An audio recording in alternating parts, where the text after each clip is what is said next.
Assalamualaikum warahmatullahi wabarakatuh. Ahlan wa sahlan. Alhamdulillah kita dipertemukan kembali dan insya Allah di video kali ini saya akan membahas tentang Dajjal. Dajjal kalau muncul di umur 30 atau 40 tahun.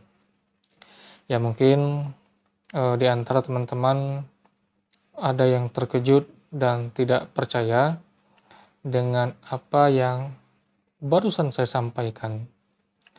Tapi ada hal ya yang perlu teman-teman pahami, bahwa saya tidak mengajak teman-teman untuk percaya ataupun condong kepada pemahaman tersebut, pendapat tersebut. Tapi saya hanya mengajak kepada teman-teman semua untuk menambahkan satu opsi lagi, di mana sebelumnya kita sudah ada dua opsi tentang umur Dajjal. Di mana yang pertama ada Dajjal yang berumur panjang, ya, dia hidup di zaman para nabi. Ada juga Dajjal yang berumur panjang yang baru lahir di zaman Rasulullah. Dan saya mengajak kepada teman-teman semua hanya menambahkan satu opsi lagi, hanya sebuah bahan wait and see untuk di akhir zaman, yaitu Dajjal baru lahir di akhir zaman. Kalau muncul dia di usia masih muda, ya, antara 30 atau 40 tahun.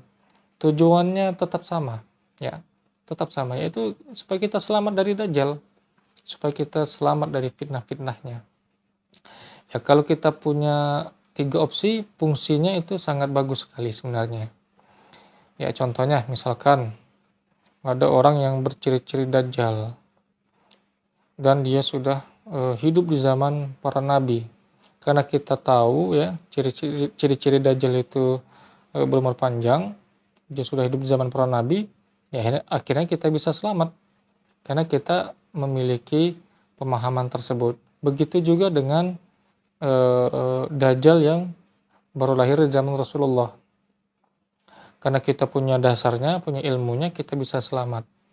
Begitu juga dengan Dajjal yang baru lahir di akhir zaman.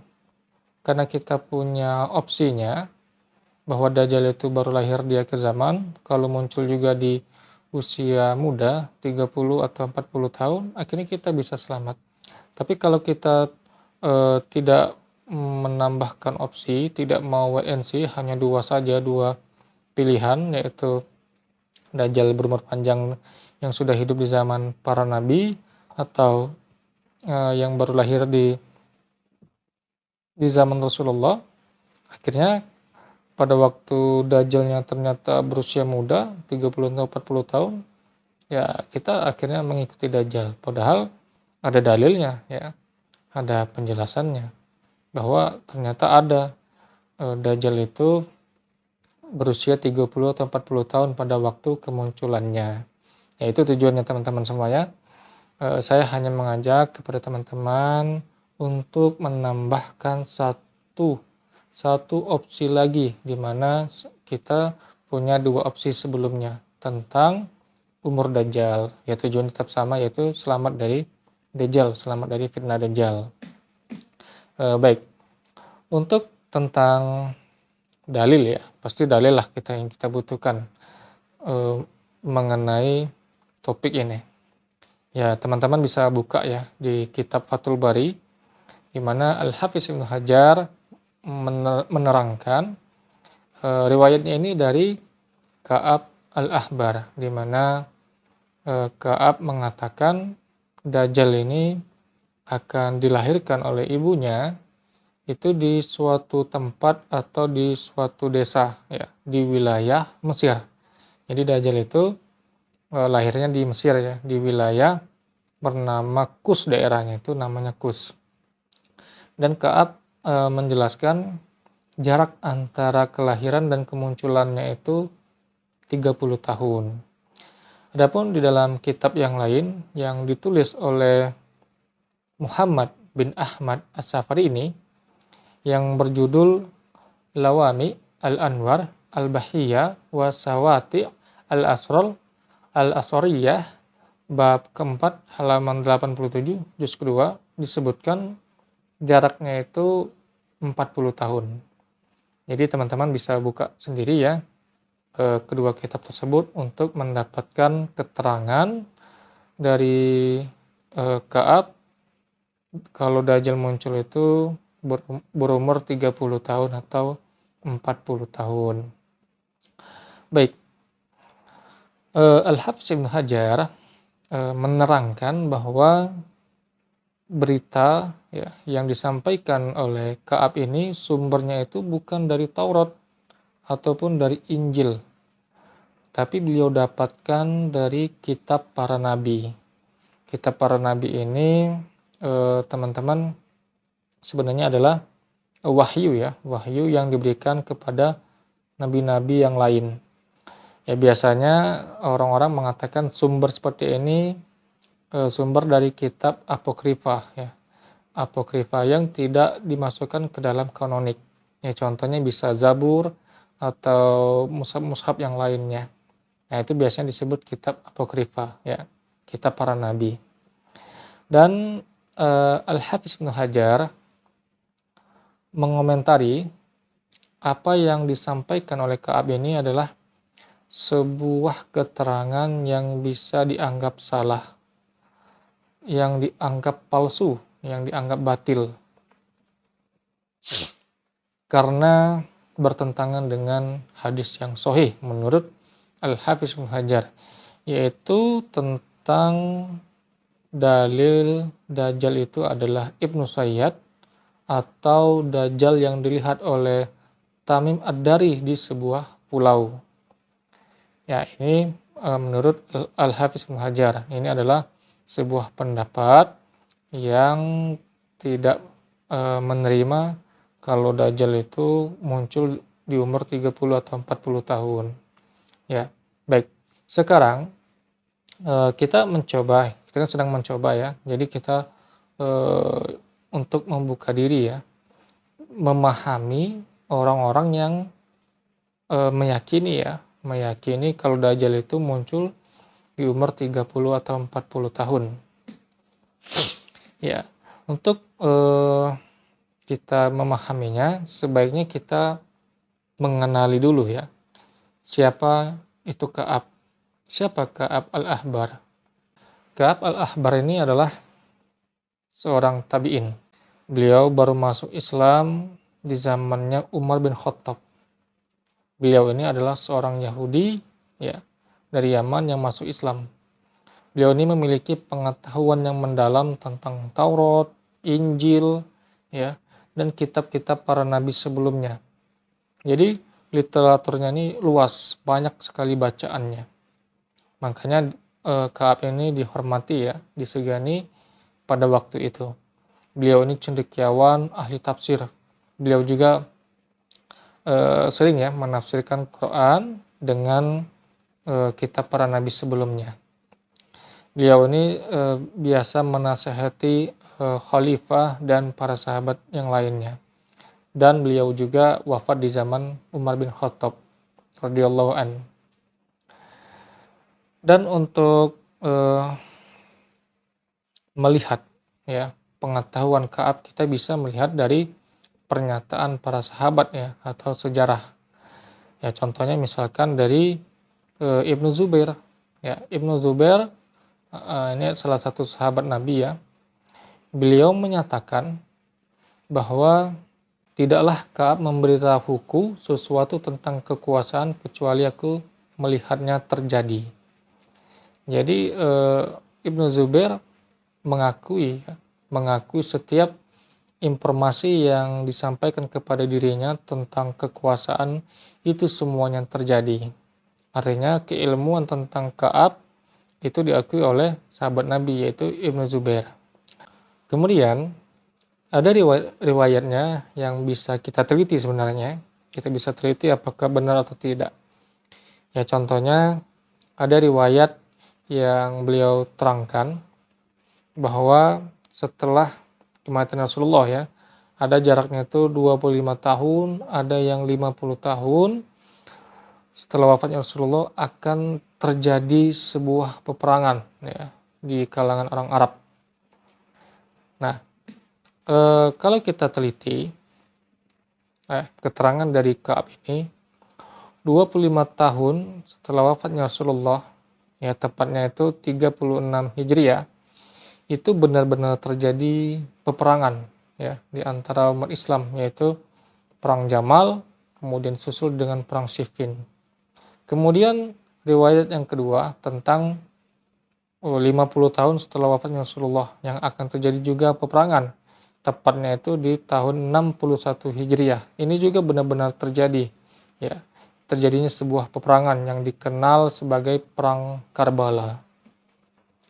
Ya, ini adalah bukti apa yang Ka'ab sampaikan itu benar. Kemudian saya ingin sampaikan kepada teman-teman, sebenarnya masih banyak ya kalau kita ingin mengangkat riwayat-riwayat yang lain tentang Ka'ab, tapi tidak mungkin semuanya saya bawakan di video ini ya ke pembahasan ini. Saya hanya mengambil poin sebagai sampel saja. Dan Ka'ab ini sebenarnya kan dia orang Yahudi ya, orang Yahudi yang masuk Islam.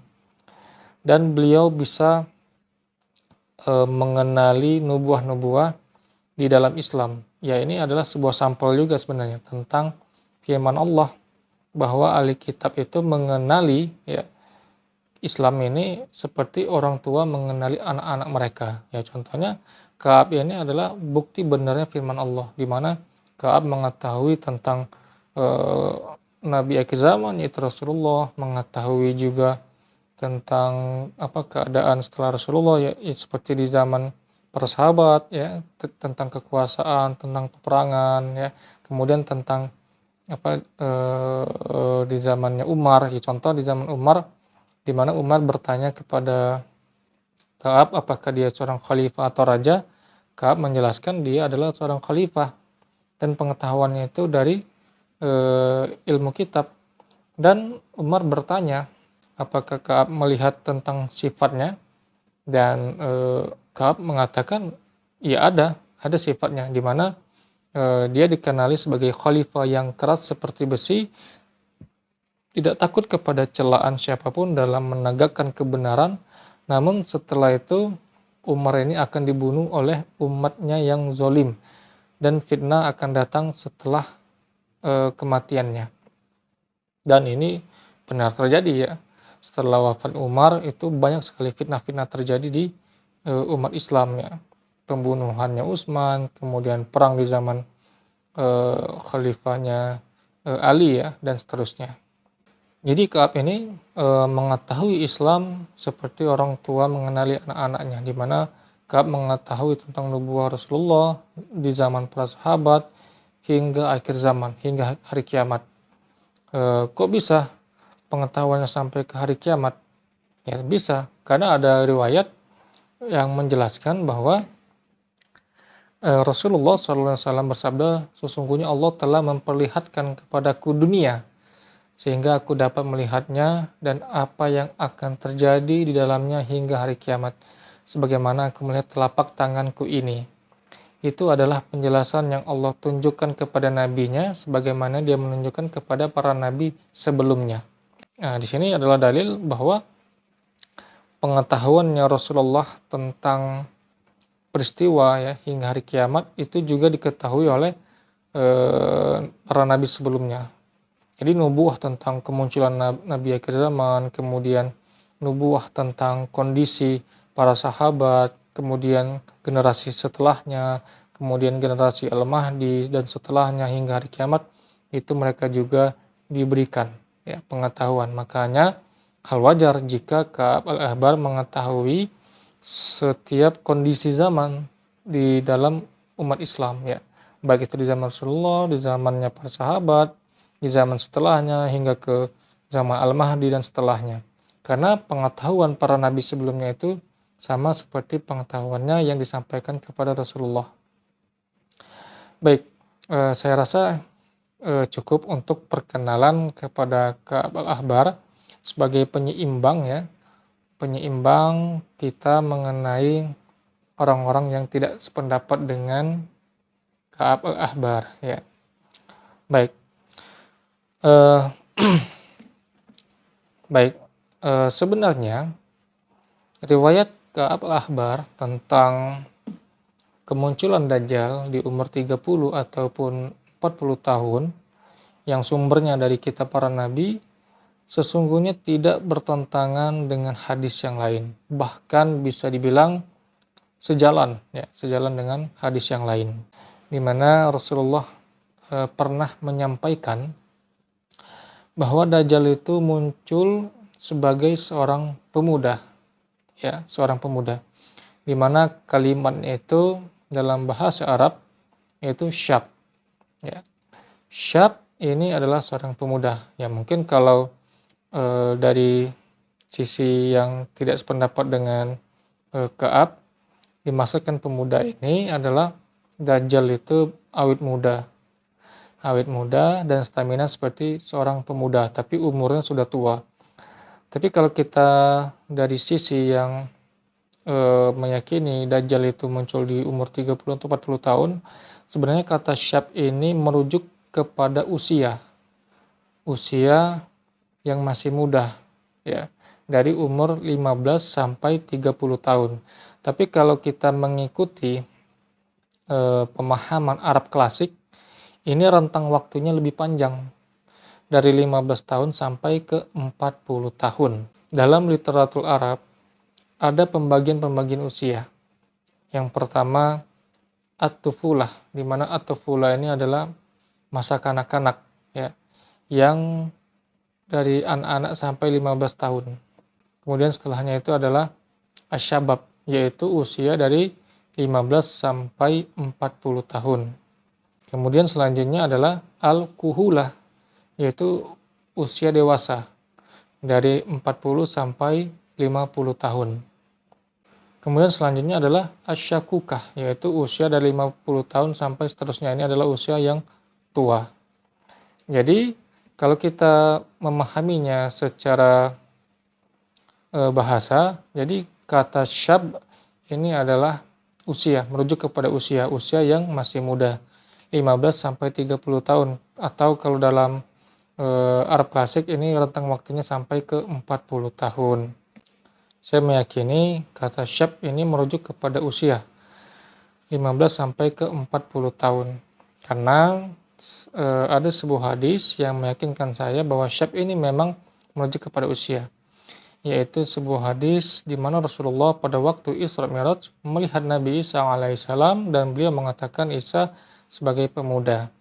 Rasulullah menggunakan kata syab. Dan jika kita melihat sejarah, Nabi Isa alaihissalam pada waktu diangkat ke langit itu di waktu usia 33 tahun, usia yang masih muda. Ya walaupun beliau secara rentang waktu memiliki umur yang panjang, tapi secara biologis umur beliau di dunia itu adalah 33 tahun. Dan saya meyakini kata syab ini tetap merujuk kepada perhitungan biologis, perhitungan umur dunia, bukan perhitungan beliau di langit. Adalah pada waktu dia turun, itu disebutkan dia akan hidup selama 7 tahun. Dan di dalam hadis yang lain diterangkan bahwa Nabi Isa alaihissalam akan tinggal di bumi ini selama 40 tahun. Di mana dua hadis ini seolah-olah ada kerancuan, kontradiksi. Namun Ibnu Katsir menjelaskan bahwa ini adalah penjumlahan, di mana pada waktu Nabi Isa alaihissalam diangkat ke langit di umur 33 tahun, kemudian pada waktu beliau turun di akhir zaman dan hidup selama 7 tahun, itu akan memiliki jumlah 33 ditambah 7 tahun menjadi 40 tahun. Maka yang dimasukkan hadis Nabi Isa alaihissalam tinggal di bumi selama 40 tahun adalah jumlah keseluruhan beliau di dunia. Jadi kata syab ini adalah umur seseorang di dunia. Jadi Dajjal seorang pemuda yaitu syab ini tetap merujuk kepada angka umur di dunia, tinggal di dunia, di mana Dajjal berumur 30 atau 40 tahun di waktu kemunculannya. Lalu bagaimana dengan Ibnu Sayyad, kemudian tentang Dajjal yang dilihat oleh Tamim Ad-Dari di sebuah pulau? Begini, tidak mungkin hadis ini bertentangan ya, tidak mungkin bertentangan. Artinya kita saja nih bagaimana menyinkronkannya ya supaya tidak menjadi bertentangan. Yang pertama tentang Ibnu Sayyad. Ibnu Sayyad sebenarnya itu adalah sebuah penafsiran dari kalangan sahabat, bukan pernyataannya Rasulullah. Kemudian yang kedua, Ibnu Sayyad juga berumur sudah tua ya. Kalau di akhir zaman tidak cocok dengan kata syab di dalam hadis tersebut yang umurnya 15 sampai ke 40 tahun. Kemudian yang ketiga, Ibnu Sayyad itu memiliki anak ya. Sedangkan Dajjal tidak memiliki anak dan seterusnya. Masih banyak lagi dalil-dalil yang lain di mana Ibnu Sayyad itu tidak cocok dengan Dajjal. Kemudian tentang Dajjal yang dilihat oleh Tamim Ad-Dari di sebuah pulau. Baik, untuk Dajjal yang dilihat Tamim Ad-Dari di sebuah pulau, yang pertama sudah pasti tidak cocok dengan kata syab tadi ya, yaitu umur masih muda, yang 15 sampai 40 tahun. Yang kedua, pengalaman Tamim Ad-Dari ini bisa dikatakan adalah sebuah pengalaman ya, atau sebuah pengalaman tetap. Sebuah pengalaman yang bisa dibilang mimpi dalam keadaan terjaga. Ya, mimpi dalam keadaan terjaga. Karena saya meyakini kenapa Tamim Ad-Dari ini mengalami pengalaman mimpi dalam keadaan terjaga, karena Rasulullah pada waktu Isra Mi'raj beliau juga melihat Dajjal ya, melihat Dajjal di langit. Nah, dan pertanyaannya, jika Rasulullah melihat Dajjal di langit, lalu siapa yang Dajjal yang ada di bumi yang dilihat oleh Tamim Ad-Dari? Sedangkan kita tahu ya tentang Isra Mi'rajnya Nabi. Isra Mi'rajnya Nabi ini pengalaman yang dilihatnya itu adalah mimpi ya, mimpi. Ini bisa kita lihat di dalam Quran surah Al-Isra ayat ke-60 di mana Allah berfirman, dan tidaklah kami menjadikan mimpi yang kami perlihatkan kepadamu melainkan sebagai ujian bagi manusia. Dan hal ini ditafsirkan oleh Ibnu Abbas yang bisa kita lihat di dalam hadis Ahmad, di mana Ibnu Abbas radhiyallahu mengatakan sesuatu yang ditampakkan kepada Nabi SAW dalam keadaan terjaga. Beliau melihatnya dengan mata kepala sendiri ketika beliau diisrakan ke Baitul Maqdis. Jadi pengalaman Rasulullah pun disebutkan sebagai mimpi dalam keadaan terjaga, di mana pada waktu Rasulullah Isra Mi'raj mendengar juga ya, mendengar sendalnya Bilal ya, padahal Bilalnya masih di dunia, tapi Rasulullah mendengarkan langkah suara sendalnya si Bilal. Nah ini artinya adalah sebuah berita goib ya, berita masa depan atau yang lainnya. Nah, maka dari itu saya juga meyakini apa yang dialami oleh Tamim Ad-Dari itu adalah sebuah pengalaman mimpi dalam keadaan terjaga, di mana dari matanya dan semua fisiknya dan sekelilingnya itu masuk ke alam mimpi tersebut ya, mimpi dalam keadaan terjaga, di mana sebenarnya Dajjal belum ada ya, belum ada di waktu itu. Jadi itu adalah sebuah penglihatan yang Allah berikan ya, yang perlu ditafsirkan kembali. Ya, baik ya. Mungkin itu saja. Jadi kesimpulannya pendapat dari Ka'ab al-Ahbar ini sejalan dengan hadis Nabi. Ternyata Dajjal itu muncul sebagai pemuda ya, syab, sebagai pemuda yang dominan maknanya itu adalah usia muda ya, 15 sampai 40 tahun. Jadi pendapat Ka'ab al-Ahbar yang sumber pengetahuannya dari kitab para nabi sebelumnya bahwa Dajjal itu muncul di umur 30 atau 40 tahun ternyata sejalan dengan hadisnya Rasulullah SAW. Adapun Ibnu Sayyad itu bukanlah Dajjal. Kemudian Dajjal yang dilihat Tamedari itu bukanlah Dajjal sebenarnya, tapi mereka mengalami mimpi dalam keadaan terjaga, atau juga bisa dikatakan ya kasyaf atau yang lainnya, karamah yang diberikan Allah kepada mereka, hidayah yang diberikan Allah kepada mereka. Ya Allah wa'alam. Ya saya cukupkan. Terima kasih. Kebenaran datangnya dari Allah, adapun kesalahan datangnya dari saya. Saya cukupkan. Terima kasih. Wassalamualaikum warahmatullahi wabarakatuh.